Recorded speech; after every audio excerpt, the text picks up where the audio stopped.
shit out here fucked up. Like this world shit, bro, it's fucked up out here. Telling you. Like the influence out here, it really ain't nothing but a motherfucking lie. It's a dream. It's something that's gonna take you down. You know what I'm saying? But when they strip this shit away, like when you get all this shit stripped away, no TV, no video games, no social media, no bitches. Oh, hit that boy. Wait. Hey, nah, hey, look, I feel. He said, no what? No females in your life. Good God. Know what I'm saying? Good God. Hey, life go on without you. I ain't gonna lie. I love my little female friend. That was the worst part for me, man. Life go on. She do her little beads and all that. She cool, too.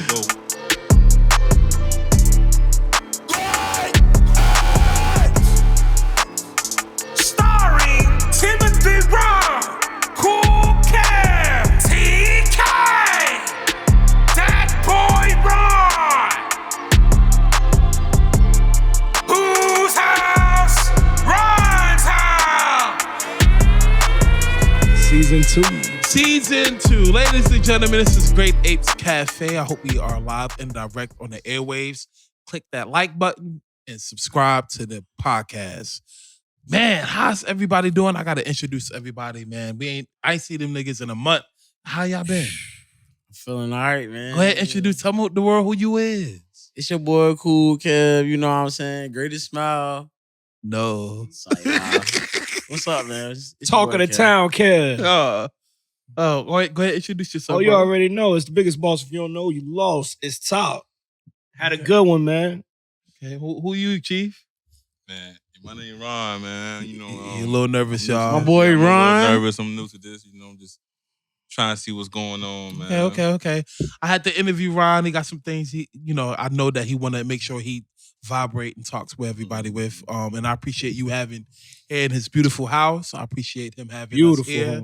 Nice. Mad respect. I got mad respect for this appreciate man. It, bro. He an old head. He don't look it. He look my age, but he an old head. Mad respect to that. You know what I mean? But yeah, man, I gotta start off. Hold on, before I do that, let me go ahead and get something to drink. Cause I'm just, You said I'm an old head, boy. Oh man. I'm on first how the body was like, hey yo, man. Oh, I gotta say, now. Hey, look, why? Hey. Niggas call me boy. When age come wisdom, let them know. That's when you know you old. Hey, look, my little. He told me that, boy. I said, damn, they calling me That shit crazy. He done see more revolutions than the other son in a little bit. So with age come wisdom. I gotta give him that. That's a great respect. I tell all the old people all the time when I'm around, I said I'm a young man just trying to be an old man. For real. If I make it there, I know I did something right. Oh yeah, pardon me, bro. You know, cursing. You could freedom of speech is your First Amendment. You could fucking curse if you want to. Do you want me to curse? This is your castle. Do you want me to use? You okay with me using profanity? You know how we give it up. I don't care about that. I was just saying, like, I don't know. You know how that. You know what I mean? We good. We good, bro. We good. We can curse on this. I can't. If you can't be yourself, I don't want a damn interview. But I'm happy we here. I'm definitely happy about that, and we're gonna touch bases. But before we actually do that, I want to make sure y'all good. I ain't see these two niggas in a while. Hold on. Before we get on, we got a podcast member that's here, but he ain't here. But we gonna shout him out anyway. Shout out my nigga Chunk. You know what I'm saying? We gonna put him on. He in the cut. He's simmering. Cause it ain't about one, it's about all. My homeboy Chunky. Shout out to my nigga Chunky. I knew Chunky since he like a little brother to me. You know what I mean? He like a. He here in the podcast. He's too nervous to jump on the front of the screen. But it's all love, man. Shout out to my nigga Chunky. He know who he is. But yeah, before we actually talk about the interview, I just want to make sure y'all good. I ain't see y'all in a month. Yeah, man. Like, how y'all been? Y'all been good? Man, I got sick over a while. I heard you had coronavirus. Man, I'm back, man. I'm back full in effect. Right. Healthy shit. My homeboy Kev is like, I'm off for 5 days. I would come around. My blood pressure was high. I said, nah, man. Your boy Kev got high blood pressure. I had to go start working out again. Got the gym membership. That's like chicken grease. My nigga was like, he was like, my nigga was like, my nigga was like, hey yo, after 5 days, I'm gonna come around. I said, no, your ass ain't. Hey, we can do the podcast after about 12 motherfucking days. We ain't coming around. Hey, look, I'm like, yo, some podcast today. Talking about nah. Hell no, we ain't do no. Hey, look, you say you had coronavirus. I'm glad we changed that up. I'm glad we got it together. We Hey, here. that's why we here. I'm happy you here tonight. Yeah. I'm happy you here. Do your research. I'm gonna say this. I mean, I'm glad me being away from y'all, man. I really realized this is a therapy for me, man. Like just to be able to talk amongst people that I relate to. And you know what I'm saying? Knowing that my problem ain't the only problem. It's like a family, man. It's like you know what I'm saying? What I tell y'all last time, my problem ain't the only problem in the world. So sometimes I like to, be able to be a voice to somebody else's issue. You know what I'm saying? Right, so I can, get a better understanding of my own. So you know what would happen with me, man. Lost my partner the day after Christmas. You know what I'm saying? Oh yeah. And we didn't get a chance to bury him until last week, man. So. Yo, check on your people, man. When I tell you, like, I was depressing, you know what I'm saying? Like, going through it, doing things that I know was wrong. Check on your people, man, because you never know what they're going through, man. Real talk. Right. I learned in psychology class that venting is one of the most important things you can do. And if you have just one person to vent to, that can mean the difference between high levels of anxiety, high levels of depression, or low levels of anxiety and depression, you know? And I think what comes with that, anxiety is a fear of the future, and depression is trauma of the past. So if you can figure that out and how to get through that, then you at a higher level. Yeah, definitely. Hey, I'm gonna tell y'all some real junk. You know what helped me get over that? I'm on some real shit, yo. I guess like some type of depression or whatever. Mm-hmm. But I tried shrooms. I tried shrooms. So I just said, but you got a life. You got a life altering experience. Though. I mean, I ain't. It's like, don't get me wrong. Like discrimination and self discrimination, or whatever. Nah, it's not self discrimination. Yeah. The next day, like I just had a clearer insight. There you go. Right.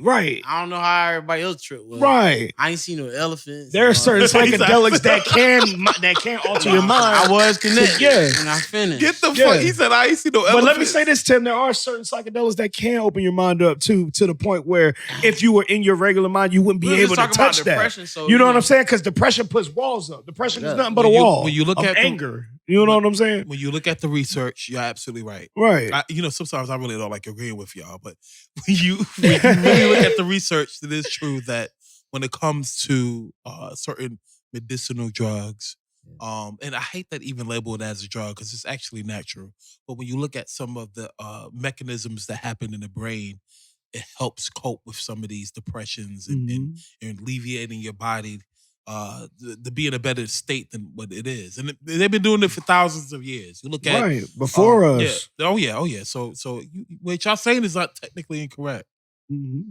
That's real though. So that's some real shit. Though. Yeah, it's facts. Just think about why it's legal in places like Utah and not legal here. So all I know is there's somebody. It works for somebody. You gotta follow. We'll get there. When it comes to drugs, when it comes to something like even marijuana, and we is getting a little bit off topic, but you got to look at the history of why it became illegal. You think about marijuana and in the newspapers that they printed in America. It stayed, Negro man gets crazy and want to rape a white woman based on being high from marijuana, which is definitely not true. But thanks to Harry Anslinger. Right. My man is knowledgeable. Based on some situations like that, that's why shit like that happen. Mm-hmm. And it's actually good for you. You know what I mean? Or helpful for you, But they can legalize stuff like alcohol, which does much more damage to the body and the liver, the brain. Yeah, it's crazy. We start looking at, cellular breakdowns of chemicals and the processes that happen in the body. It's not. Then why would they, if I get to that, then I have to bring up why would they re-legalize drinking? So I go as far as to say prohibition. The reason why marijuana to me is still an illegal thing is because it would take away everything else that the desk pushers do. It would take everything away from what the monies that go into judges' retirements. You got to realize probation money goes into judges' retirements. It goes into police department equipments. It goes into different things. So if you take one thing away from it, and that's the biggest thing next to civil forfeiture, what do you got? Right, and to add another layer on the cake on what he just said. What do you got? Probation is a big part of the racket. Right. That's yeah. In other words, United States of America make more money. It's a big business with the drug being illegal instead of legal. So you're right. I'm not knocking that. The whole situation of Ronald Reagan war on drugs was just to get money. It's all money. Yeah, they all everything has to do with money, and I don't even. There's certain things that I can't even display or tell you about on camera, for fear of just knowing too much. And maybe if I do get big enough, I'll let you know more information about that. But speaking of that, though, I'm gonna say this: the biggest thing to that is when they found out that the CIA had something to do with them flooding the streets. How about your homeboy, George H.W. Bush, pardoned everybody? Look, do your research. But you can't be surprised. Do your research. All the drug dealers went to prison, but the people that were helping it, the feds that were actually pushing it and that was helping it happen, they all got pardoned. You talk about junior or senior? Oh, definitely senior. Okay, so senior who... Hey, you got to put an H on that, motherfucker. I definitely... we talking about the person who was also, before he became president, he was the leader of the CIA, right? Yeah. Okay. So exactly. I'm making sure we talk about the same person. Exactly. Now he's talking. I don't want to. Right. I want to defer. Yeah. I want to look that up. I So forgot the committee name of it. But yeah, he pardoned everybody that had anything to do with any of it. They all got pardons. You know what? I love they y'all. should have pardoned on Rick. I love y'all. I'm trying to defer from that. They got him on a third strike that wasn't the third strike. So he had to overturn his situation by the grace of God and him looking at his cases 100 times, because that's all you're gonna do is sit in the cell and look over your case 100 times. Well, wait a minute. This strike don't count as a third strike. And had he not done that, he'd still be there. It's way more. What he's saying is just the iceberg. I don't even want to talk. What I know about it, when you look at the grand fiasco of drugs in America, the whole situation on how to make things illegal, and miraculously in the 50 top worst neighborhoods in the country, guns is going to show up, mass production of drugs is going to show up. This is not conspiracy. This is not fringe.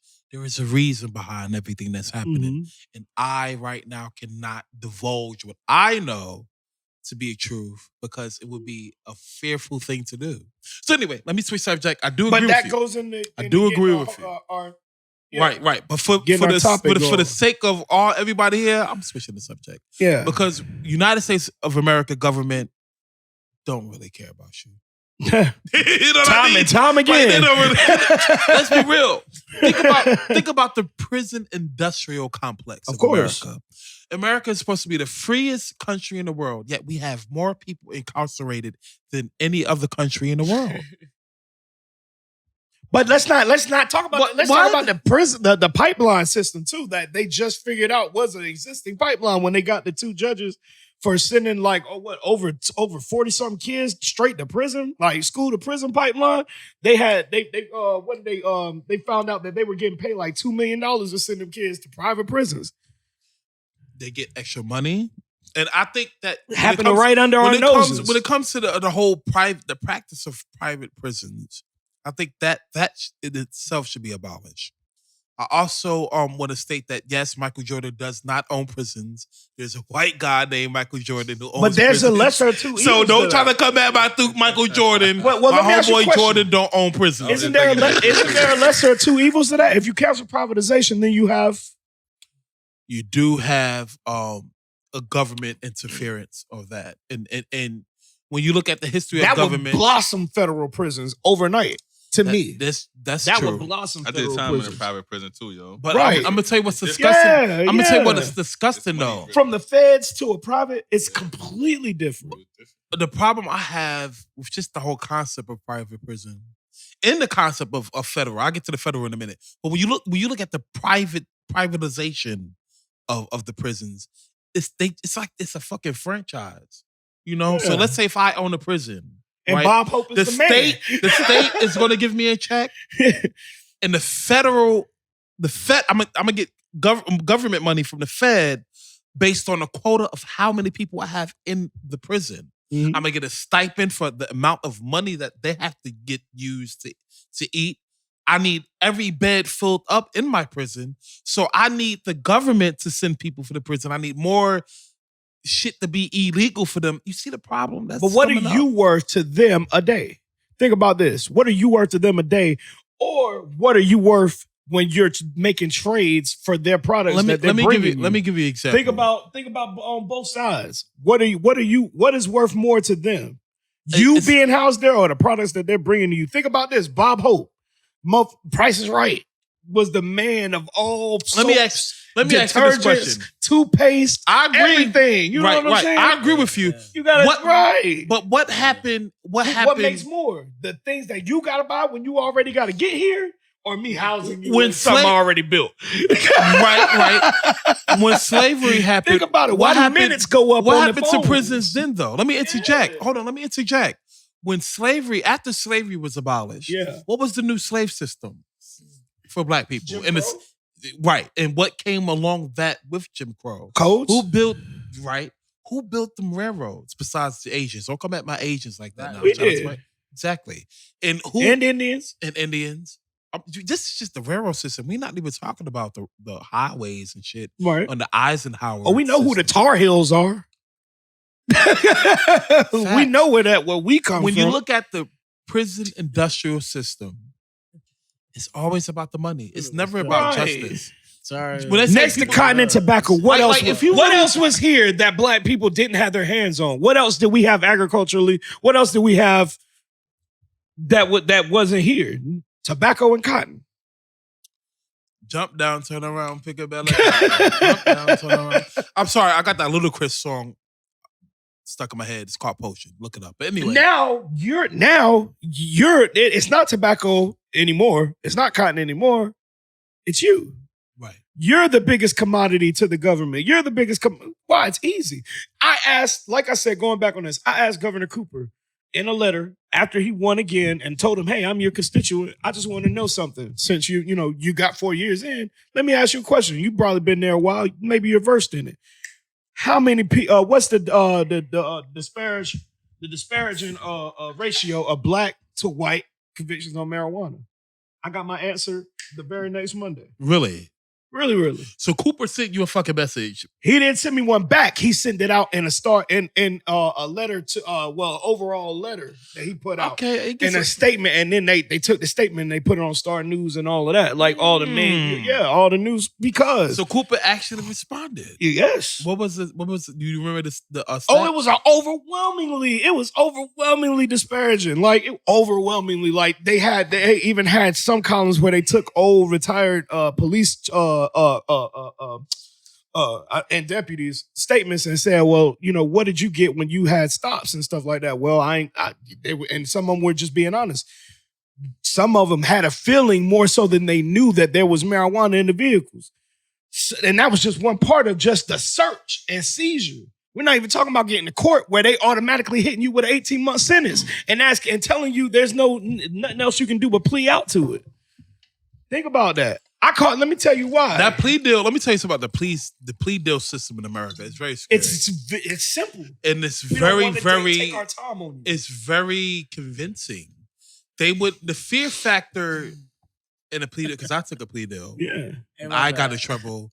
And I have what's called a deferred prosecution, and I won't go into detail. Yeah, deferred prosecution. Yeah, but I got what's called a deferred prosecution in my situation, and y'all probably learn that in a few episodes. Like, subscribe, share. Y'all learn that later. But anyway, what I'm getting at is I took my deal because it was a fear factor. Yeah. Like I'm like, damn, if I get actually, if I lose my fucking case. Yeah, but so what? At least you took the chance. I tell these people all the time where I come from, I deal with a lot of people that have a lot of cases. I tell them, look, I literally took a gun charge the gun literally wasn't mine, but I took the gun charge and I wore it, and I knew for a fact, I said, hey, all you got to do is present evidence, but you have none. Let's fight.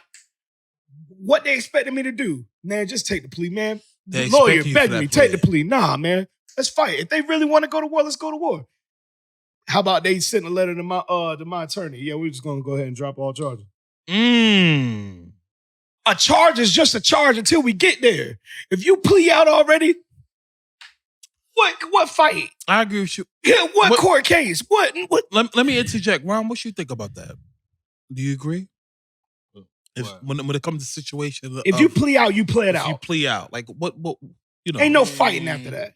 Yeah, I mean, if you plead out, you telling them like, yo, microphone check, get close to the mic. I don't feel like I did it. If you plead out, then it's over. Like you tell them like, yo, anyway. Give me my time. I'm ready. Yeah, okay, I'm gonna accept that. Whatever. I'm gonna take it and I'm gonna go. You know what I'm saying? Right. You don't know how much work a prosecutor has to do to get all the evidence to prove beyond a reasonable doubt to other people that you are guilty of something. Yeah, it's a lot of work. Black people are scared of that. A lot of money. Black people are scared of that. I'll be real. I'll just say it to be honest. Black people scared of that. Now, how about I took that? How about I got that charge dropped? And when I got a bag of weed charged for like a 0.5, I got the 18 months. Right, because nobody forgets. But I fought. Wait a minute. Wait. Let me hold on. Oh, the district attorneys don't forget. Wait. You got 18 months for a 0.5. Yes, I did. A 0.5. In the weed, yeah. And I got 18 months. They couldn't get me on the gun charge. Other things, so they was like, you know what? Oh yeah, we could get. I got. Now it is a thing. You had a bad record already? No. I didn't have a record already. Yeah, in the state of North Carolina, my records have been sealed since I was 16. You didn't have a bad record at all? No, bro, cops pull you over, but a year and a half. Yeah, 18 months is a suspended sentence rule. That's a minimum. I know they got a certain guideline. 18 months is a minimum. They got to go by though, like. Yeah, they gotta go by that. Yeah, points, like bracket, points on your record and all that. In a certain bracket. As far as everything I did as a teenager, it got sealed. Yeah, you know how that worked. Right. Everything that I did before I was 18 everything got I got sealed. got sealed. Yeah. Right. Oh, yeah. That was some bullshit then. But they know, like I said, district attorneys don't forget. Yeah, I'm gonna tell y'all one thing. They don't. Too. It's a game. It's a war. They go. You're paying lawyers that already dealt with these district attorneys when they were in law schools and stuff, and they deal with each other on a regular basis. All they're doing is you're paying them to go to him and be like, "Hey, man, my man paid me right. He all right. You know what I'm saying? Let him get a little cup. You know, let him live. If you do anything else, if you don't drop him. That's the game. And I do agree with you. That's the game. If you don't think they have relationships outside the courtroom, of course. Public defenders and all. But guess what a public defender's job is? Public defender's job is just to show up. You think he's fighting for you. All he got to do is show up and he gets a check. All he has to do is show up and show his face in the court and he gets a check. No matter what it is you want to do, no matter what it is you want to plead to, he gets a check from the state. Well, I'm going to say this. Let me get a check. Why would they be for you and you ain't even paying them? Come on. RP to my cousin who was a judge. Senior Judge Ola Lewis, Honorable Ola Lewis. I know a lot of people don't like her. I know a lot of people got heavy sentences by her. But by me, maybe because I am La Familia, she looked out for me and, and everything happened in my favor. Mm-hmm. I know for a fact I would not be sitting here with you if I didn't have her as a judge. I know that for a fact. Okay. You know what I mean? So the thing is, it's the saddest thing about this whole judicial system is never really about what you know. It's about money and who you know. What you know helps if you know your law. I knew the Constitution before I was 15 years old. I knew due process. I know the First Amendment. I know I don't got to talk to a cop. I know that motherfucker can't search my shit. I know the law to the point where I can talk shit to the police. I ain't gonna lie. So I went through this whole microphone check. I talk. Yeah. My brother be like, boy, you be talking to police down right. Well, I gotta tell them how I feel. You are public service. I ain't gonna lie. I gotta get out of my mind, boy. That's it. I ain't about to just got that's all you are. You are a public servant. That's it. I'm gonna tell you something. There's no difference between me hitting you and hitting the damn postman. I went through a drive-through. Hey, look. They had a roadblock. I went through a roadblock. You know how you see on YouTube, you don't have to say nothing. I went through a roadblock one time. My black ass ain't say shit. Officer was like, "Where you going at?" I have the right to remain silent. Damn right I do. Right, I ain't got literally. I don't have to do nothing but give you my license and registration. They was like, "Have you been drinking?" I had the right to remain silent. That's it. They looked at they got my ID, they got my license, they gonna talk to you like you the most guilty person. I wasn't drinking. I was, I was. So what you got to hide? Compliance. They came back. Have a good day. It was mad though, because I accidentally because you knew the law. I knew the law though. Yeah. I have the right to remain You silent. can be mad. Yeah. Be mad. I complete the fifth. Hey. If you tell, well, where you go? Why would I incriminate myself for anything? I don't have to say shit to you. Hey, look. Nothing. You know what I mean? That's Hey, I'm that gonna is tell y'all, the I'm You gonna law. tell ask y'all- me if I'm a terrorist, I'm gonna sit there and look at him. Hey, bro, I'm gonna tell y'all some crazy. You're I'm gonna tell right. It worked. We don't have to talk. I Yeah, was I'm- scared though. I was scared. All I ask him, man, scared. am I detained or am I free to go? Hey, I'm gonna tell y'all how this shit be for me, right? I got pulled over downtown one day. No. In downtown where? I got pulled over downtown by like a real cafe. In Wilmington? Yeah. No. So the cops was saying they could smell, marijuana. No. But I knew they couldn't smell it because it wasn't available to smell. Like, So they pulled me over there. The man like, you smell marijuana? He's talking to the other cop on the other side. I smell marijuana, man. So guess what I do? What? I was like, you want to search the car? Go ahead. Ooh, they wasn't prepared for that. Nah. But on some, nah. That wasn't ready. They They wasn't wasn't ready. I was like, You volunteered? Hey, guess what I Yeah. said? You want to search the car? Go ahead. I had an eighth in my pocket. Now he was like, you mind if I pat you down for weapons? Yeah, go ahead, pat me down. So he pat me down. He searched my car for like 20 minutes. Damn. Looking through my trunk, all that. You had the Lord with you. Then he, look. He was like, you mind if I search you before I go? I was like, yeah, you can search me. I just got a little bit of weed in my pocket. Oh, shit. The man was like, why you didn't just tell me from the start? I like, cuz you ain't have consent to search my car anyway, but I just let you do your job. I ain't want your officer to feel like that. Boy, he just gave them motherfuckers a long night. That's what I told him. That's what I told him. He gave them motherfuckers a long night. Time out. Ken, you let them search your car for 20 motherfucking minutes. Yeah. And then I had a I weed would in my want to lock your pocket. ass up. He gave him a long night, boy. Hey, guess what I told the officer? Boy, I'm trying to go get some ass, man. Guess what he say? You still gonna go get some ass? You said without the grass. Did you get ass that night? Without the grass. Okay, Ain't well, nothing there but you a go. little- that Good ain't God Almighty. Yeah. Ladies and gentlemen, this is Great Apes Cafe. Like, subscribe. Yes, it share. is. Joe, you funny. Hey, That was funny. I thought he was gonna tell hey, you yo, that. I'm trying to tell you, I be having people with me too, so I got like actual people that I can bring on the Witnesses. show. Like, yeah, bro, like, God. bro, I know how to just do my shit, bro. Well, let me interject. So I got to do my interview. So I work with a good friend of mine who's sitting to my right, and I didn't realize he went through a lot of trials and tribulations. And I was like, he told me some shit he went through, and I said, bro, I want to interview you. I want you to tell your story because it's powerful. Even if it takes one person at everybody who's actually listening to my podcast, I respect you. I love you. Definitely. But if you listening and you hear this man and it deter you from doing bullshit, stupid shit, then that's job well done for me. And so I'm here at Ron House. I called my nigga up. He said, Tim, I don't know. I called him earlier, right? We truck drivers. You know what I mean? Right. So, he tired. Hey, bro, I'm been sleeping. Shit, I just woke up. I was making sure, you good. And now we drunk. And now I'm tipsy wrong. You know what I mean? Just a little bit. Just a little bit. Sliz. You know what I mean? Like, shake a leg. But I'm proud of this man. Because I forgot, and I remember the story of him telling me, Tim, I did some time in prison. I listened, but I didn't listen. You know how when you try to get out of work, you try to not bring work home. You try to make sure you just go to your wife, get some food to eat for your belly to get full. You know what I mean? Clear your mind. And I wasn't really paying attention. But he told me again, and I'm like, oh, shit. He hit me with facts. This man went through some shit. And I said, you know what? I want to interview you. And I want your story to be told that people can relate to it, So Ron, tell me what happened to you. How you get into a area of prosperity now? Because Ron, I ain't gonna lie, Ron been through some bullshit. He did. Yeah. Yo. Am I lying? Hey, You ain't lying at all.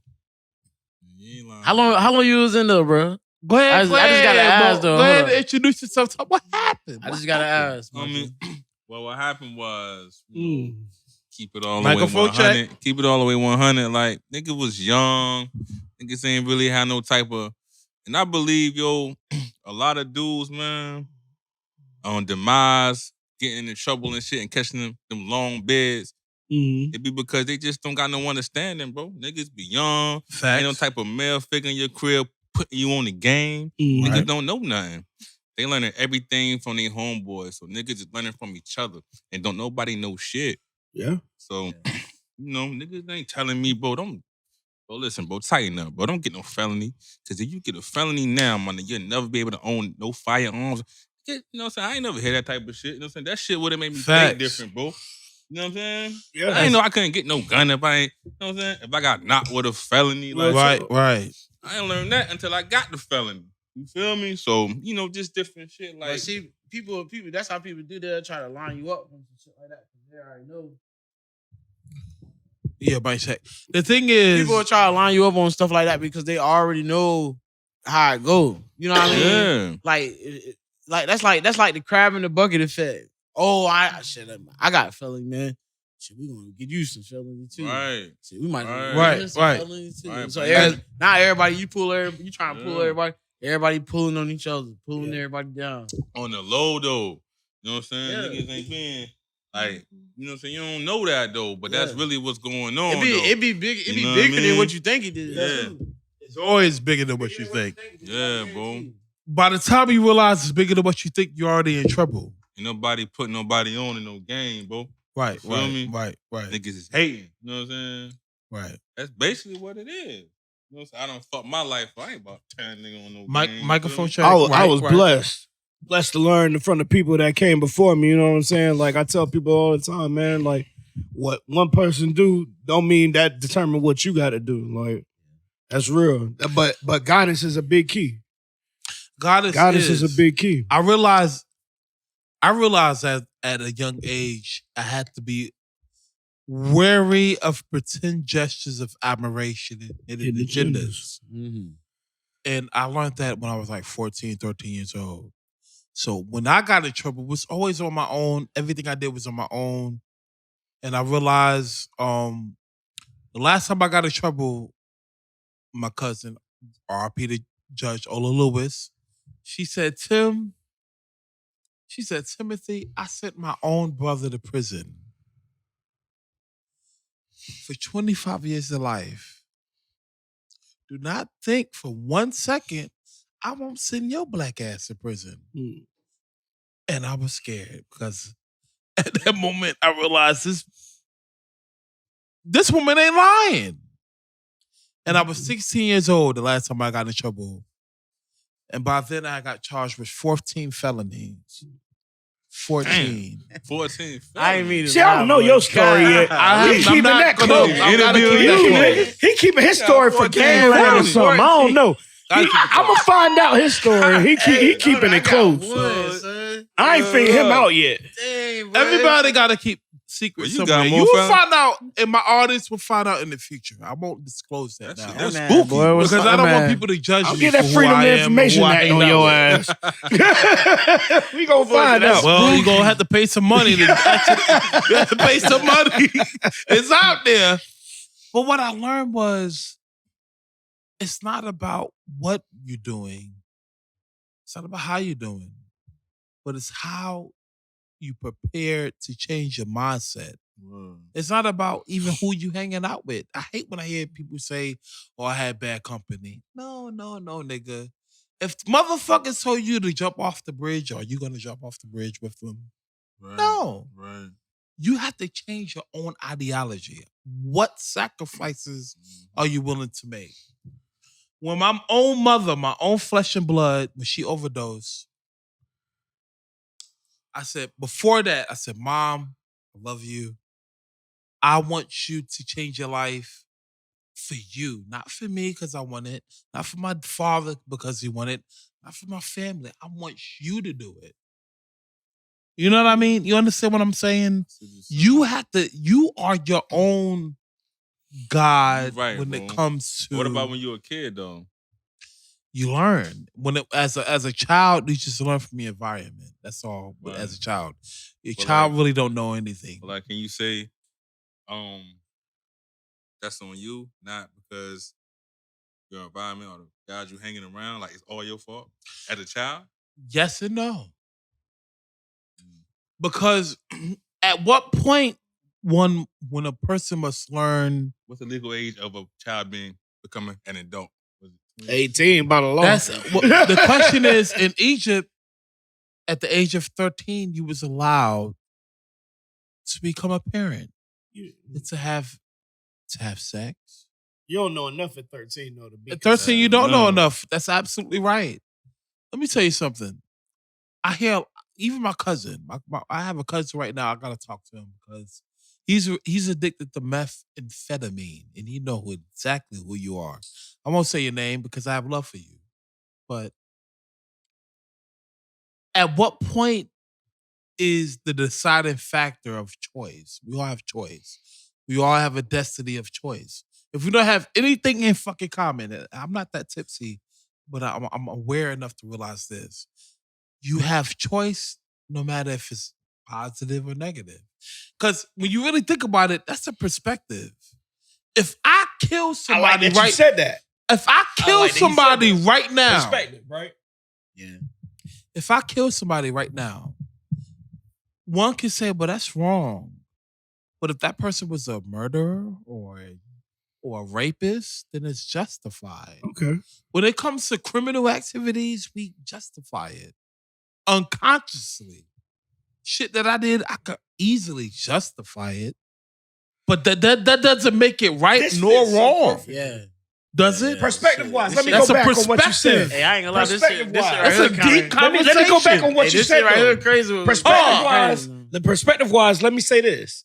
And this is something I used to debate my mom about. Listen to what I say, because you could tell I said it before. When you said, if everybody jump off a bridge, what? Are you gonna jump off with them? Am I gonna be the one sitting that dies trying to figure it out? Everybody else jumped. Right. Am I gonna sit here and question why I shouldn't jump? Am I gonna sit here and question, what's down there? Everybody jumped. Right. Do you know what I'm saying? That's the same thing as to me as dealing with things in the street and dealing with life. You know what I'm saying? Some things just gonna come across you. Sometimes you jump. You ain't gonna have no choice about. You know what I'm saying? No. Some things you will have an option about. You have no choice, but you have choice. See, that's the conundrum we live in this world. Niggas don't even know they got a choice. But perspective-wise, you don't know if he had a choice. You don't know if he. Absolutely. Yeah. That's what I'm talking about. So it's always like a puzzle at the end of the day. Am I going to sit here to die and find out? You know what I'm saying? Everybody else jumped. If the world in the street, if everybody else does one thing and you didn't do it, what is that considered? This is my thing, bro. Think about it. On the G6. If we all riding, here's Trey trying to get out the car. Right. What do we consider him as? Untrustworthy. We right, everything but what everybody else in the car feels. It shouldn't even be like that. That's fucked up. That's perspective, though. That it's even like that, though. For the person that's looking out and saying, hey, everybody else is doing this. Let me tell you something about I don't want to seem like I'm not like this.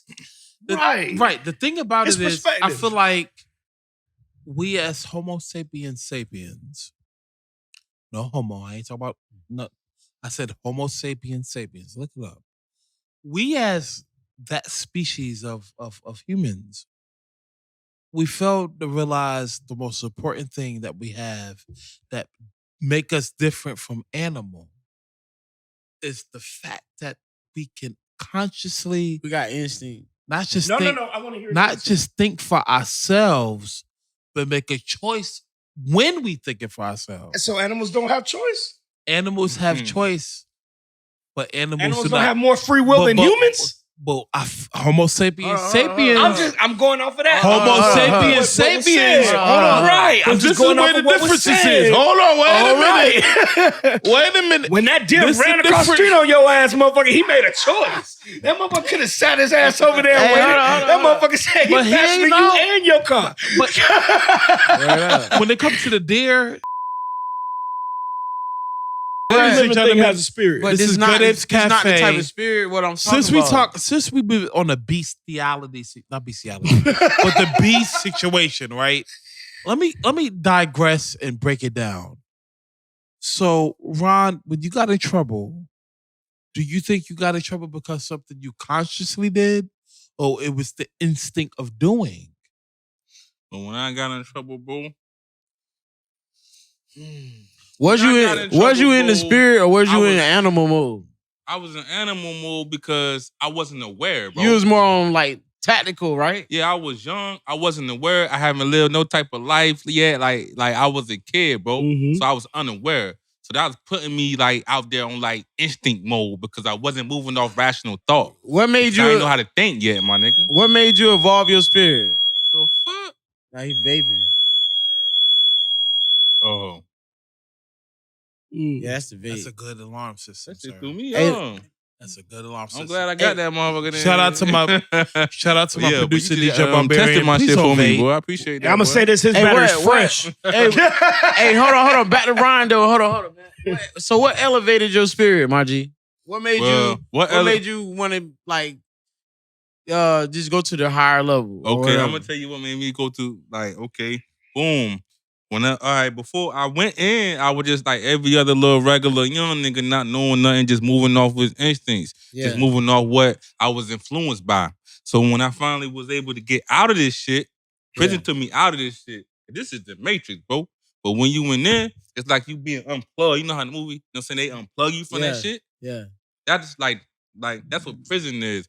And when they was in the Matrix, when that goddamn ship, what I think it was called the Nebuchadnezzar or some shit like that. Nebuchadnezzar, yeah. So when they was on that ship, that reminds me of prison too.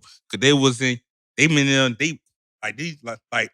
ship eating goddamn beans out of a can on these raggedy ass clothes. That's prison. You feel me? You eating bullshit food with them raggedy ass clothes. So I'm like, damn. Just like the Matrix for real, like you know what I'm saying. I just got unplugged because I ain't caught up in all that bullshit. Now I'm here. I ain't got to worry about that. I like that. You feel me? Well, let me ask you a question. How old was you when you got in? When you got in trouble? 19. No, matter of fact, I had turned 20 in March. I got locked out like 19. You feel me? I mean, 20. Yeah. If you don't mind me asking, what you got in trouble for? I had some armed robbery, some dumb shit, just thinking it's a game, playing with them. You know what I'm saying? Running around here, doing dumb shit. What was the deciding? And I'm on a podcast shit for real. What was the deciding factor to realize that I need to change my ideology to be a better person? I'm telling you, bro. When I got unplugged, when I went in there, I get your scenario.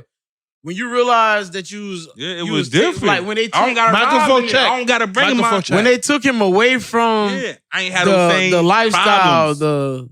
My problem was gone, bro.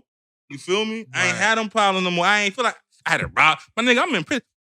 You ain't got nothing to worry about. Everybody here the same. You worry about something, but you. So I don't see this nigga driving no Benz and I'm riding a bike. So I don't feel them type of envy like because it's the same. It's the same. Everybody on the same level, my nigga.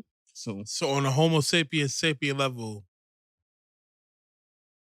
what everybody got in common that's different from animals. Do you think at the end of the day you had a choice? Some time, do you think what was the deciding factor when you realized everybody else was driving business? He was riding the bike though. Let's not forget that. I mean, that's the Matrix though, my nigga. But when I got unplugged, I realized that shit don't mean nothing. Right. Like the only thing that matter, my nigga, is just righteousness and unrighteousness. So either you're gonna be righteous or you're gonna be unrighteous. All the religions, they'll just label that they get those type of shit, but at the end of the day, either gonna be a righteous person or unrighteous person. It's the moves. Yeah, that's it. Let me tell y'all something. Me and Ron worked together, and I remember him telling me he got in trouble, but when he broke it down like chemistry, I said, bro, I want to interview you. And I want you to tell your story that's a legacy. What can you tell people who see this podcast, this episode? This is your episode. Yeah. What can you tell the audience that could be impactful for them not to make or repeat the same mistake that you did? Well, if you had to tell yourself, those tell my years young ago, self, right? Your young self, before you got in fucking trouble, what would you do different than not be? Because I ain't gonna lie, I'm proud of this man. Let me tell you something about this man. He's gainfully employed. He does his job. He's a trainer. He trains people to drive 18-wheelers. He shows up on time at work. He does what he needs to do. He's not worried about bullshit. He's not worried about pretend gestures of admiration and hidden agendas. What he's worried about is making sure the job get well done. And I don't know too many people who've been in this situation. You know, a lot of people make excuses, more excuses to the prostitute in church. You know, he don't make excuses. He owned up to it. He took accountability and he go to work. And I'm happy to actually have you on this episode. What you ask me? I want to know is, what would you tell? Yeah, I'm gonna tell you what I tell them, bro. What I tell them, what I tell my young self or anybody, like, you know what I'm saying, like, confused and shit at a young age, don't know where to go. Right. I tell them, like, yo, man, what you gonna have to do, bro, you gonna have to separate yourself, isolate yourself, and you gotta find yourself. And the only way to really find yourself, my nigga, is to study self and to read and just like get some type of like educate yourself, bro. There's millions of books out here. And there's books out here, like when I was in prison, I read, my nigga. That's how I did my time. You know what I'm saying? That's how I changed. Give me a book that was like really, really impactful. A book that was life-changing for me. There's so many I read, but what you mean, like spiritual? Like what you mean, like any book that just stood out that made you realize, like, damn, this is really deep. I want to say from might be over there on that bookshelf. Oh shit! Oh shit! Oh, my nigga gotta get up, ladies and gentlemen. This is Great Apes Cafe. I hope you like, subscribe, just share. I got a colleague of mine, Mr. Ron. Wanted to show me that. Oh, he was impactful when I was in Hold him up for the camera one time. He gonna bring him up. He gonna bring him up. Go ahead, see out the things. You can sit right down right here. Go ahead. I handle it. Gosh, let me tell you something. I don't know if I want to show y'all this. Let me tell y'all something. 12 years is a long time. And when somebody's able to consciously change their perspective to be a better, he on his comedic, he know he's to be facts, to be a better human being. I love that. All right. He dropped it because I put him on some good wine. Go ahead, tell me about that. But that's what happened when you hang out with your Uncle Elroy. What? This one is from Superman to Man. This is a phenomenal book. Okay. You know what I'm saying? So this basically, I ain't even gonna tell you, you know what I mean? But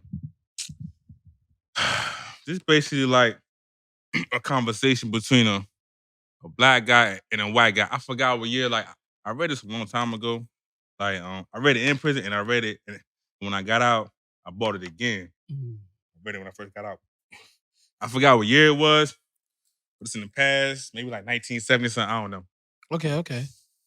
What was that fundamental? Because I remember when I got in trouble, I'm like, man, I ain't fucking coming back to jail. See, the difference is my colleague went to prison.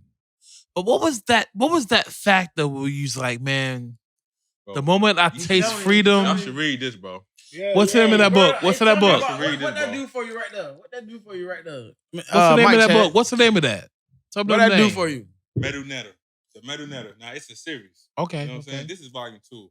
Yeah. I gotta get volume 1 again. I gotta get volume 1 again, man. But like the Metal Netter, bro, is basing down. I mean, it's breaking down, bro, the ancient comedic mystery systems. You know what I'm saying? Right. It's breaking down their way of life. You know what I'm saying? Mm-hmm. They spiritual system. You know what I'm saying? Right. Ancient Egyptians, my nigga. You know what I'm saying? Let me say something. Before the Kabbalah. Yeah. Before all that. This was original. You know what I mean? Right. So they're breaking you that. And that boy TK sharp. Breaking down all that. Hey, I was blessed, man, to come up with. I ain't gonna lie. When I came up, I had over my in my mom's living room. They had a picture of Africa, the Pan-African flag, Martin Luther King, Malcolm X, and Nelson Mandela. And before I left the house, my mom would ask me who these people are, what do they mean. And I was able to tell her who Nelson Mandela was, what he meant to the African struggle. I was able to tell her who Malcolm X is and what he is to the African American diaspora. And I was able to tell her who Martin Luther King was to the African American experience in America. Right. Have these conversations. Right. That's where we lost our, to be honest, where we lost our black power. That's our history, bro. But that's all our black power. The comedic structure was our power. Right. And I agree with him 100%. Classic. Yes. I agree with him. Facts. Carter G. Woodson. Yeah, bro. Just like I say, bro, when you ask me like what I tell somebody, yo, if I could tell my old self, I'd be like, yo, bro, man, just sit down, read, learn yourself, try to understand yourself, and just and I give them, bro, go find yourself in these books, bro, because you are in these books, bro. You know what I'm saying? That's where you at, bro. You ain't out here on social media. You ain't out here in the club. But you in these books, bro. You feel me? They trick you. Know what I mean? So find yourself, bro. I'm blessed to have you on these streets, man. For real. I'm gonna give you your flowers, man. I'm gonna tell you something. All black men to come home for real. I didn't know. I mean, I had this situation where he told me he got in trouble. You know how you listen, but you're not listening, right? Yeah, because you at work, bro. You at work. But I listened, and I said, I want you to tell your story. And, even if you feel like it's not on point, if it's not magnanimous, it's inferior, you don't feel like your self-worth is worth enough to have a podcast. This man spent 12 years in prison. And when I tell you this nigga come to work every day, do what the fuck he needs to do as a black man. I love coming to work. He get his money in his grind. We work at the same place. I won't tell you the name. It's none of your motherfucking business. Why not? Your business. I'm gonna say this for Ron. That he doing what the fuck he need to be doing. You'd be surprised what you take for granted, man. Yeah, bro. You'd be surprised what options and what opportunities you have and you take for granted, bro. Bro. I fell back to the Matrix, bro. Like I was on the cusp of that life, man. But thank God I got a praying mama that prayed me through it. You know what I'm saying? And made sure I was a free man. Shit, I had fucked up. Like this world shit, bro. It's fucked up out here. Telling you. Like the influence out here. It really ain't nothing but a motherfucking lie. It's a dream. It's something that's gonna take you down. You know what I'm saying? But when they strip this shit away, like when you get all this shit stripped away, no TV, no video games, no social media, no bitches. Wait. Hey, nah, hey, look, I feel. He said, no what? No females in your life. Good God. Know what I'm saying? Good God. Life go on without you. I ain't gonna lie. I love my little female friend. That was the worst part for me, man. Life go on. She do her little beads and all that. She cool too. Hey, but when you ain't got that, you need that in your life, boy. But that life hurts, so all you got is yourself. And you lucky you got a pen pal. Yeah, a lot of niggas, they fall victim in it. Like niggas just joining gangs. Like niggas is lost. Niggas just trying to find themselves. So niggas don't even know what it looks. So niggas looking at the gangs and because bullshit. And what America successfully did to my black community, and I'm not trying to make it about race, but it has to be made about race right now, is that they successfully separated the black man from the house. Hell yeah. I ain't gonna lie. I like the termination. Let me erase the skin color. They did that with the Democrats did that. They successfully erased Medicaid and shit. The man from the household. Mm-hmm. Yeah. And when you have people running astray, doing things that they shouldn't be doing, they lack the form of self-discipline. And America know, the world know, that children cannot be self-disciplined. They have to learn self-discipline. I'm sorry, I don't want to. You know what I mean? Don't be mad at me. I do get mad. Bad, bro. No, you right. You're not wrong what you just said. I hate that. Let me tell you something. You can say the Democrats did that. I tell you that. You say the Democrats did that. I tell you the government did that. Because it's a part of their plan. When you look at Section 8 separating the man from the household, we would give a woman money as long as you do not marry this man. This is all planned. I don't mean to sound so derogatory, but it's the truth.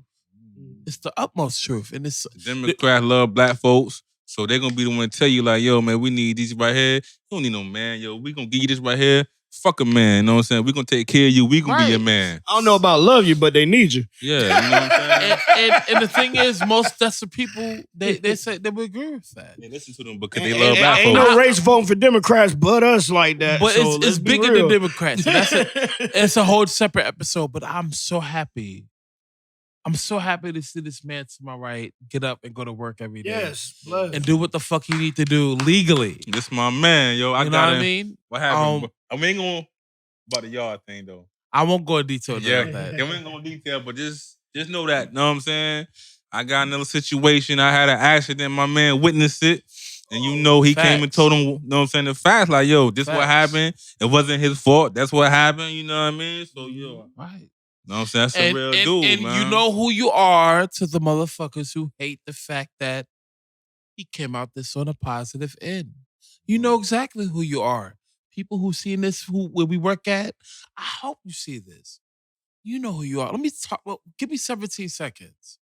To the motherfucker who said that I shouldn't have an interview with my friend Ron.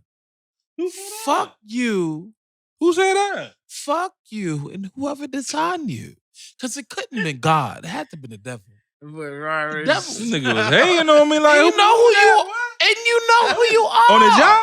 Hating on the fact that my friend. Tell me who that was, boy. My colleague.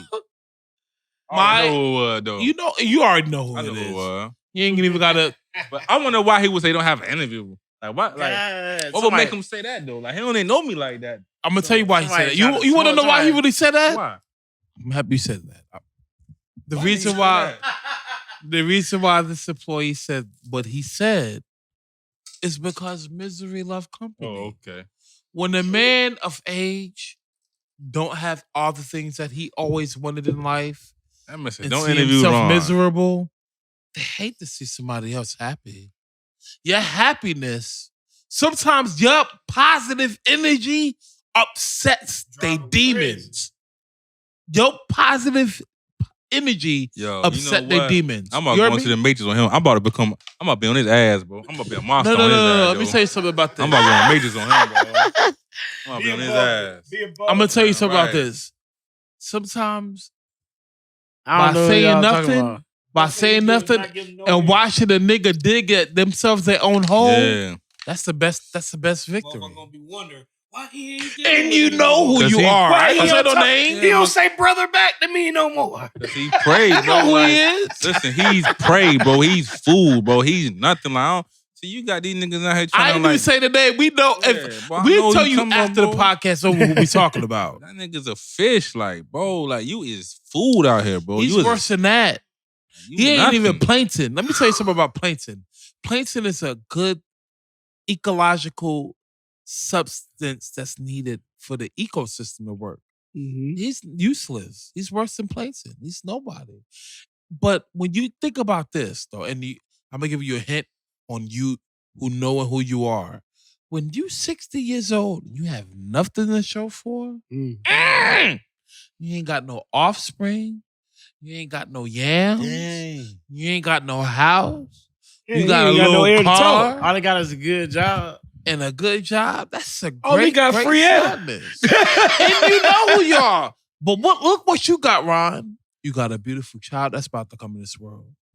You have a story that need to be told. Got a nice house, bro. You got a beautiful house. Beautiful. You have good wine that I didn't drink yet. And I hope I get another cup. You got some good That's your bottle. I'm Who taking Tim home? Go back. I'm talking about your bottle. Shit.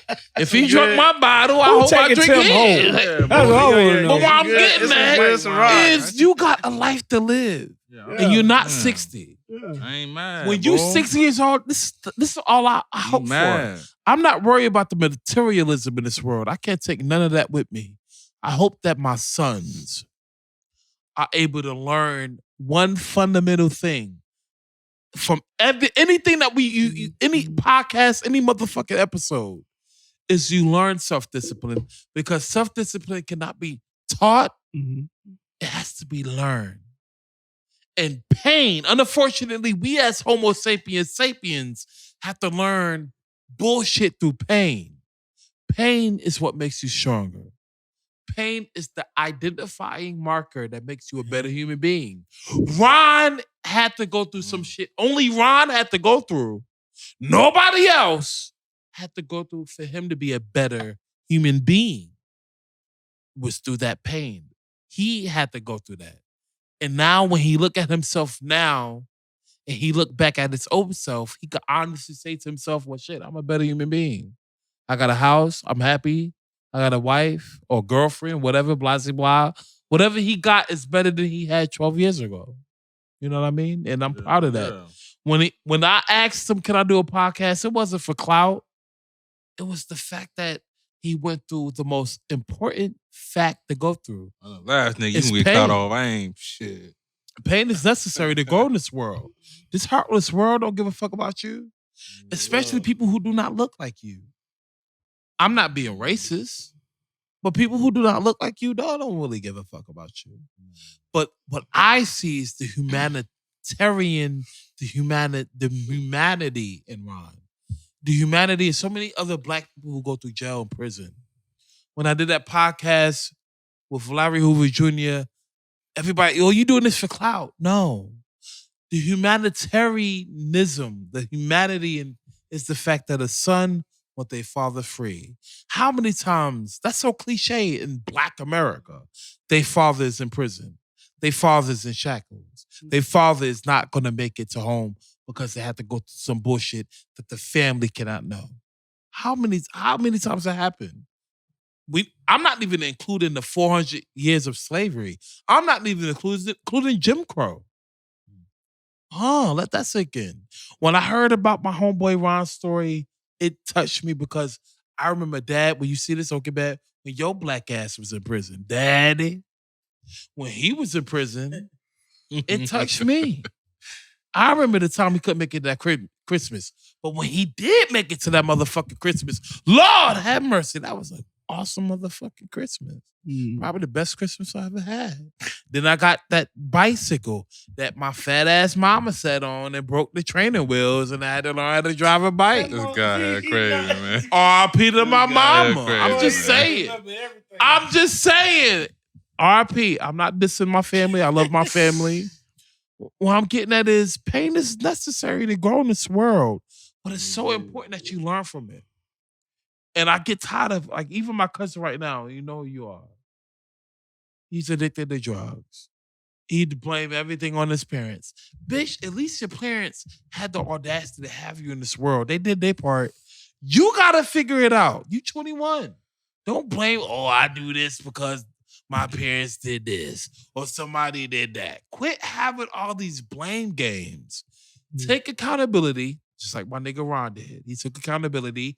He learned from it and he persevered and thrived.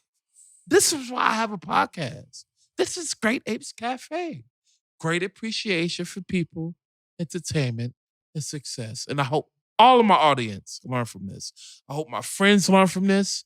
Even if you think that me and TK had an argument. No. We had a difference that had a causality to learn from the truth. There you go. That's what we had. Y'all motherfuckers better recognize. I need some other. That's my dog. Pain. Hey, Pain. season 2. Niggas think I don't know pain. This is season motherfucking 2. Hey. Season 2, baby. Great Apes Cafe. I'm at my nigga Ron house. And I owe that nigga Ron a bottle of bamboo. Whole lot of drink out. Hey, thank you for your hospitality, bro. We really appreciate it, man. You know, anytime, man. Much more to come. Respect, man. Yeah, I told y'all that. But we have been talking about it. Me and Tim have been talking about it. I told that nigga Ron, the real nigga. I told that nigga Ron. And we got the stupid lineup coming for came y'all, here, man. I came here. Episodes crazy. I came here. I need to drop my toboggan. My man was like, "Yo, I got you, man." Hey, I ain't gonna lie. I drunk so much alcohol, I gotta go pee pee. So I'm gonna let them talk. I'll be right back. We love y'all.